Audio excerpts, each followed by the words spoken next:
Hello guys, নতুন একটা ব্লগে সবাইকে স্বাগত। আমি এসে আমার ভিডিও দেখার জন্য সবাইকে কোটি কোটি প্রণাম। এখন এই গাছপালা, এই নেচারটা দেখতে দেখতে পড়তে যাচ্ছি, 7টা বাজে। আমি এখন ঠিক করেছি আমি হেঁটে হেঁটে পড়তে যাব। তো হেঁটে হেঁটে পড়তে গিয়েও যে এত বিপদ হবে, সিরিয়াসলি ভাই ভাবতে পারিনি। একটা কুকুর আমাকে পুরো একদম খামড়ে একদম ছিঁড়ে খাচ্ছিল। ভাগ্যিস দুটো কাকু ছিল, ওরা যেন আমার জীবনে সেই আজকে হিরোর মতো এসছে। সিনেমার নায়করাও মনে হয় এত সুন্দর করে আসে না।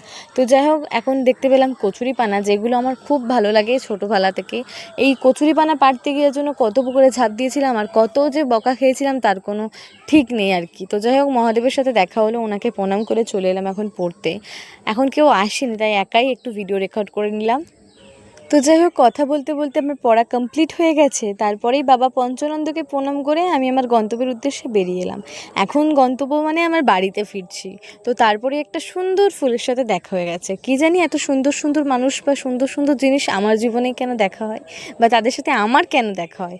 তো ফুলটার একটা সবথেকে বড় ভুল, আমি কুরুশিদ্ধ ছিঁড়েছিলাম, যেটা আমার একদম করা উচিত হয়নি। কি আর করবো বলো, ভিডিওটা এতটাই স্টপ করলাম।